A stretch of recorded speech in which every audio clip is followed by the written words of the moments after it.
Salah satu keistimewaan Ramadan adalah karena di dalamnya terdapat satu malam yang mempunyai bobot khairun min alfi syahrin.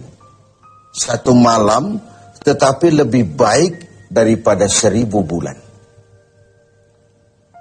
Kita sebut itu sebagai Lailatul Qadar. Kapan sih Lailatul Qadar itu? Dan bagaimana kita harus menyikapinya?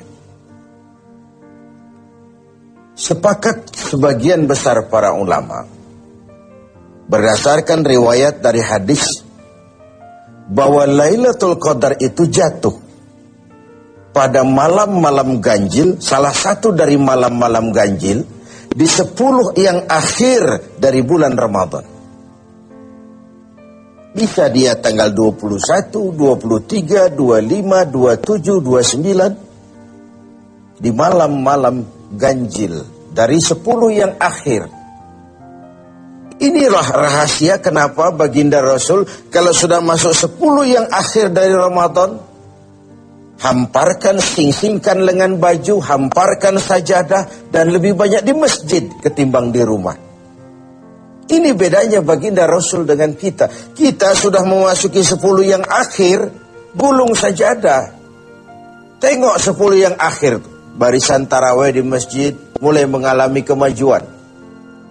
Orangnya makin susut.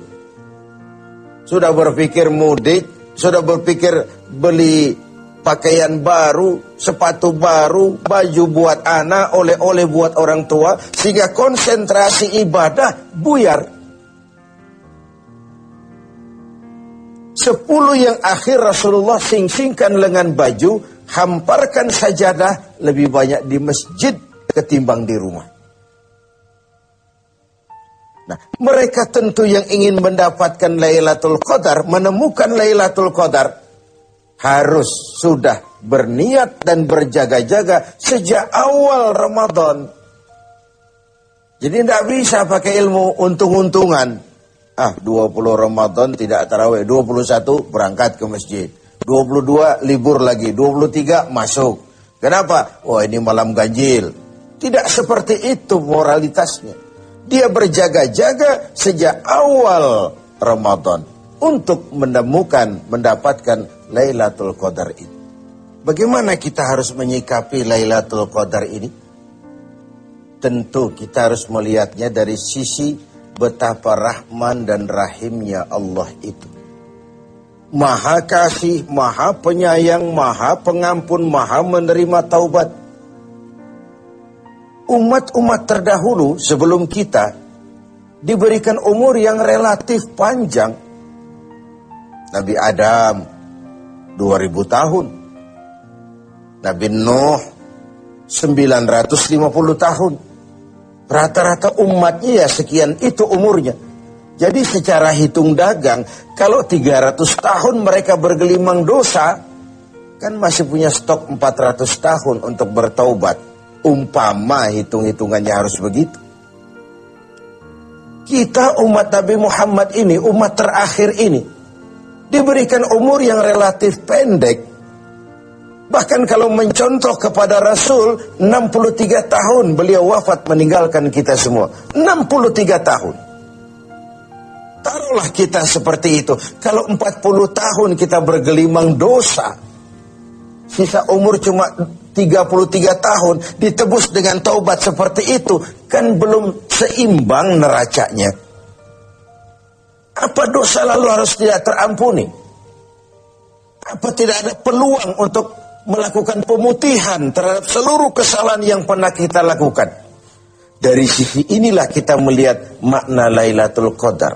Allah yang maha pengasih, Allah yang maha penyayang, seakan tidak langsung saja bilang, "Hei umat Islam, sekalipun umurmu relatif pendek, kau jangan pesimis, kau jangan skeptis. Sekalipun begitu banyak kesalahan kau lakukan, dosa kau tumpuk, dan umurmu relatif pendek, jangan sedih. Aku berikan kepadamu waktu dan tempat yang punya nilai spesifik. Waktu dan tempat yang punya nilai istimewa. Tugasmu memanfaatkan peluang yang diberikan itu. Itu sebabnya ada penggandaan nilai pahala. Sholat berjamaah pahalanya 27 kali lipat daripada sholat sendiri.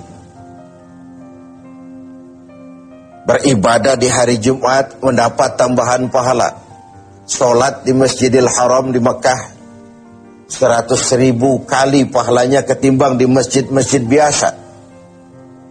Itu tidak lalu berarti sudah sholat di sana lalu berhenti lagi sholat di mana-mana karena merasa sudah banyak stok, sudah punya banyak devisa. Bukan itu pengertiannya.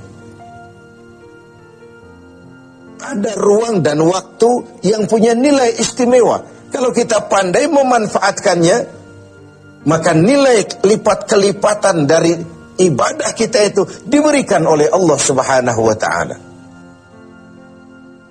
Itulah sebabnya Allah menyediakan ada bulan istimewa Ramadan, ada hari istimewa Jumat, ada waktu istimewa sepertiga malam yang akhir, ada tempat istimewa Arafah, Mina, Multazam, Raudhah, Zamzam. Ada waktu yaitu Lailatul Qadar. Satu malam lebih baik dari 1000 bulan. 1000 bulan itu kan 83 tahun. Dan jarang orang sekarang yang mencapai umur 83 tahun. Yang kedua, kita harus melihat Lailatul Qadar ini dari perspektif kita sebagai manusia. Tidak ada orang yang tidak pernah salah. Sengaja atau tidak, kecil atau besar, khilaf atau terpaksa, setiap kita mesti pernah melakukan kesalahan. Ya kepada sesama manusia, ya juga kepada Allah. Salah kita kepada Allah, kita bertaubat langsung kepadanya. Sampai-sampai di hadis kursi dikatakan, "Lau amiltumul khataya hatta mala'atis sama, summa nadimtum fataballahu alaikum." Kalaupun kamu berbuat dosa, penuh langit dengan dosamu, kemudian kamu menyesal, bertaubat, Allah pasti akan menerima taubat kamu. Lalu bagaimana sih taubat yang sebenarnya itu? Kata para ulama, taubat yang sebenarnya itu pertama, meninggalkan perbuatan jahat. Yang kedua, berjanji tidak akan pernah mengulanginya lagi. Yang ketiga, menyesal pernah melakukannya. Inilah 3 syarat utama. Pertama, meninggalkan perbuatan jahat itu. Bertaubat dari minuman, tinggalkan total. Bertaubat dari judi, tinggalkan total. Bertaubat kepada Allah dari melakukan maksiat, tinggalkan secara total. Meninggalkan perbuatan jahat. Dan total, tidak angin-anginan. Yang kedua, berjanji tidak akan mengulanginya lagi. Tidak akan pernah lagi saya berjudi. Tidak akan pernah lagi saya berzina. Tidak akan pernah lagi saya mencuri. Berjanji tidak akan mengulangi. Dan yang ketiga, menyesal telah pernah melakukan itu. Bukankah kadang-kadang kita berkata, saya sekarang sudah tua, dulu waktu muda saya sudah puas. Bukan menyesal, puas. Sekarang saya sudah tua, dulu waktu muda sudah puaslah saya. Sudah pokoknya sudah puas. Bukan puas yang diminta. Menyesal, kenapa dahulu begitu? Kenapa telah melakukan itu? Inilah makna taubat yang sebenarnya. Pemirsa TV7 yang berbahagia. Orang yang beribadah Ramadan dengan baik, melaksanakan taubat dengan benar, diterima taubatnya, pantas dia keluar dari Ramadan, masuk 1 Syawal, pantas jika ia masuk dalam golongan minal aidin wal faizin, masuk dalam golongan orang yang kembali kemana? Kembali kepada fitrah, suci, bersih, seperti bayi baru dilahirkan oleh ibunya, tidak punya dosa kepada Allah, lantaran sudah dilebur oleh ibadah dan taubatnya di bulan Ramadan. Wal faizin, dan termasuk ke dalam golongan orang-orang yang beruntung. Tidak dalam artian yang materialistis, tapi dalam artian memperoleh keberkahan dalam hidup dan keberuntungan di dunia, lebih-lebih di akhirat nanti. Inilah Ramadan, di mana kita selalu mencari nilai tambah dari setiap amal yang kita lakukan. Karena umur yang diberikan relatif pendek. Dosa yang kita kerjakan relatif banyak.